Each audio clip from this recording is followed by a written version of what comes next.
Hi guys, Mami Pagkis here. At syempre, mag-update lang tayo. And bukod sa mag-update tayo, ay mag-shoutout tayo.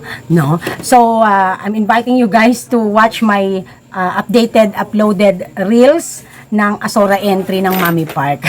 Yan. Sa Facebook ko sa Mami Park. Yung face ko ang profile pic, ha? Ayan. So, please like na lang if ma-enjoy kayo doon. At saka nag-upload din ako dito ng shorts dito sa YouTube. So, mamaya na-excite ako talaga. Na-excite akong i-share sa inyo yung nangyari today na good news, no? So, yan ay ating yan naman ay ating dito update sa ating extension and also sa ating branch syempre. So hanggang ngayon nasa hindi pa talaga ganoon kaano yung ating startup doon at paunti-unti pa lang din talaga yung sales doon. But once na what you call that, yung full blast tayo, no? Yun ang inaabangan ng Mami Park. Pero meron akong mamayang ipapakita sa inyo at ikukwento sa inyo na bagong hopefully, pero eto basta mamaya. Mag-shoutout muna tayo, no? No, ako na-excite talaga akong sabihin sa inyo. So talagang wala nang edit to, dire-diretso ng vlog. Shoutout to Juanito San Mateo. Wow, ganda ng bagong store nyo, nakakatuwa.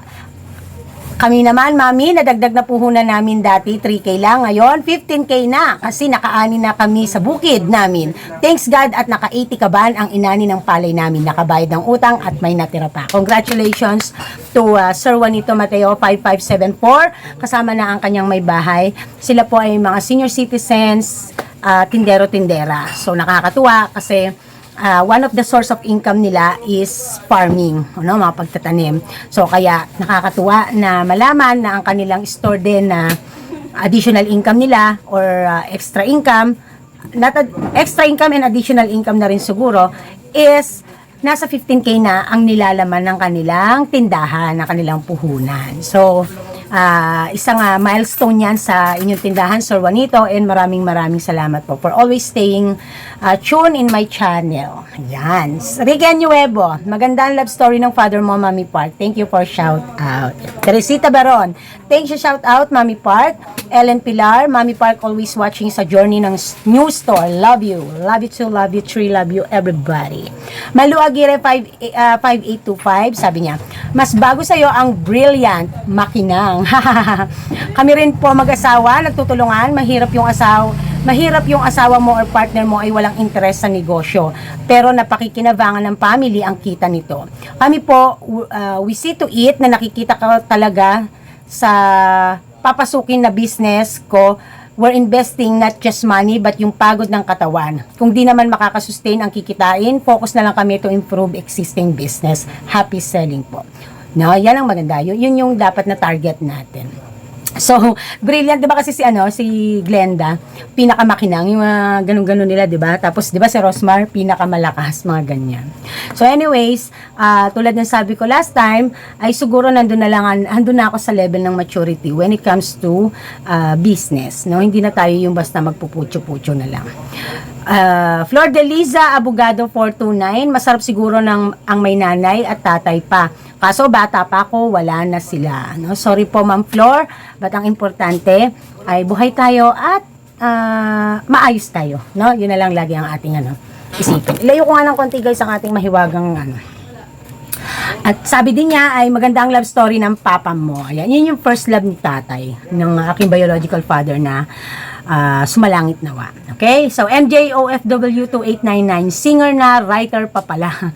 At least nakwento mo ang buhay ng papa mo, natupad mo pa rin ang gusto ng papa mo. Sana makatagpo din ako ng makakasama yung tanggap ako. So, ito ang pinakamagandang magiging advice ko dyan.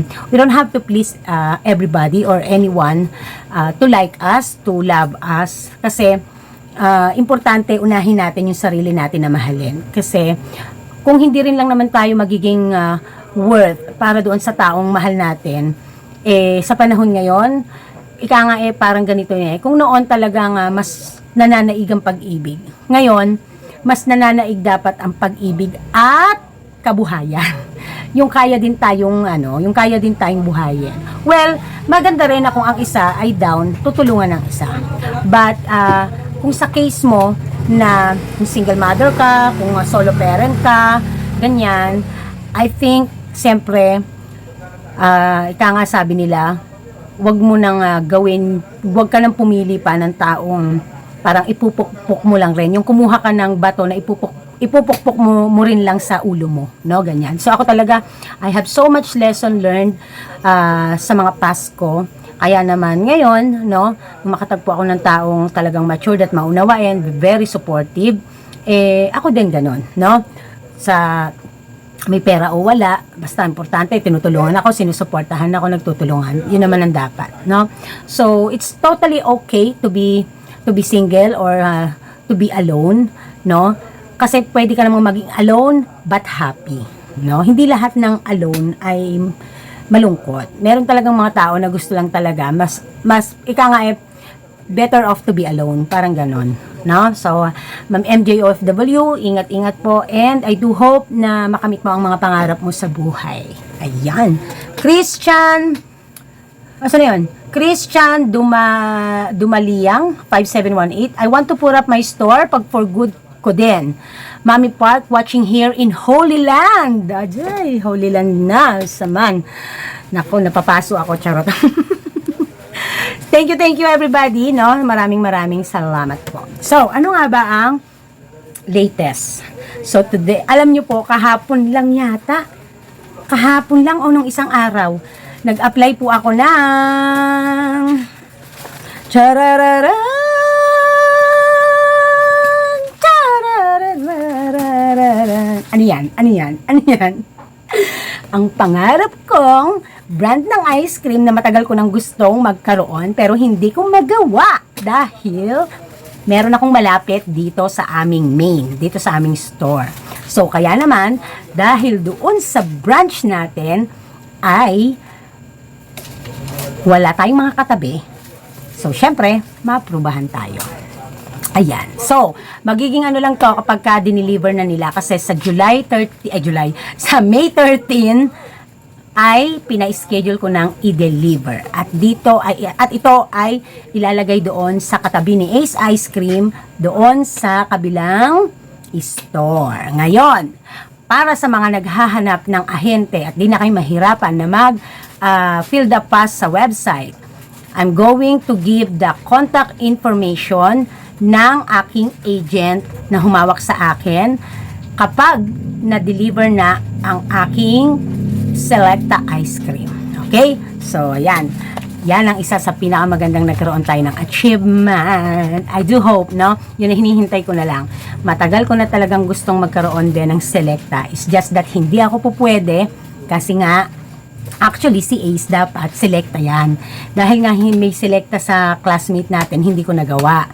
Ngayon, nung mag-Ace naman ako, hindi ko rin alam na may Ace pala siya kasi nga tago. Ngayon, naaprubahan pa din naman ako dahil kinonsider yung mga kung ano-anong mga ginawa pa nila na ano.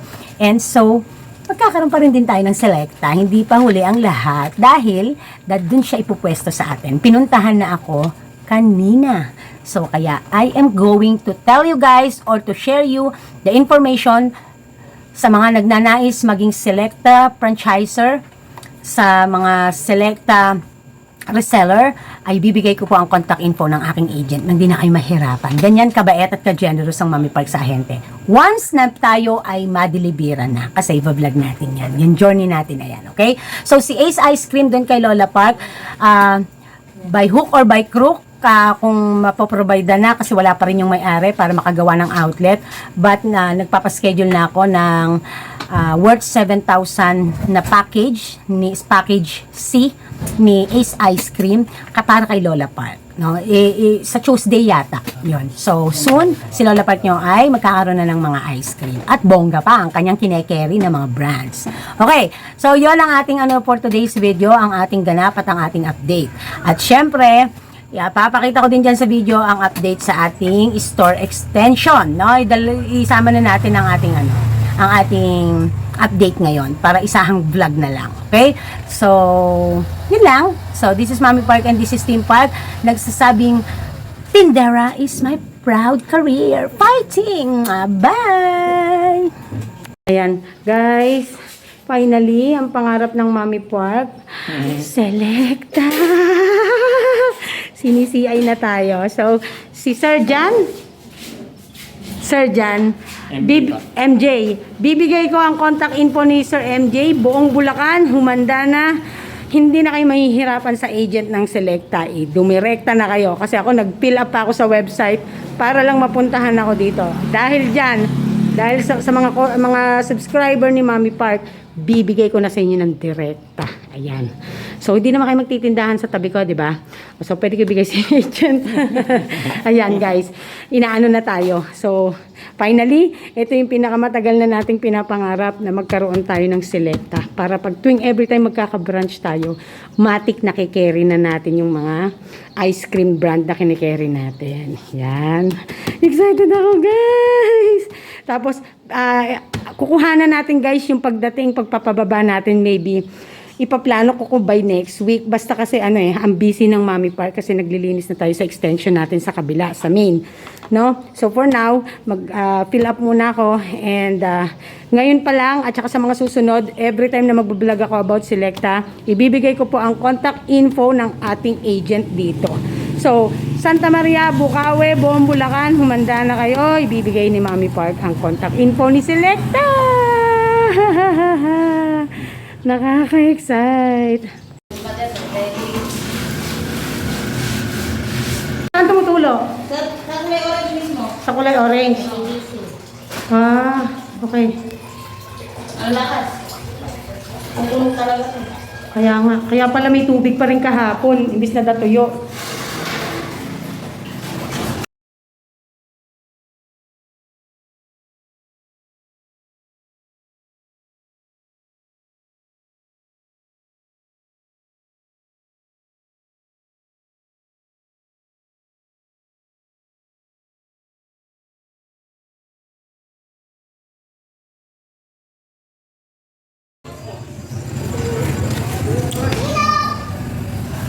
Yung amoy medyo ano-ano na.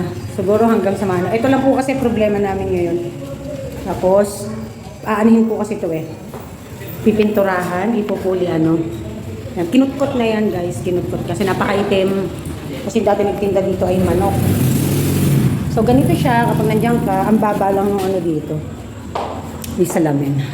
Ay, taba. Yan.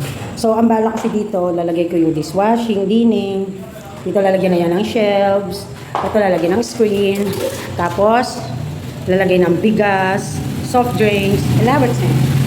Ganon. Tapos dito lalagyan ng pinto. Bubutasan para shoot dun. Ha? Oo, upahan.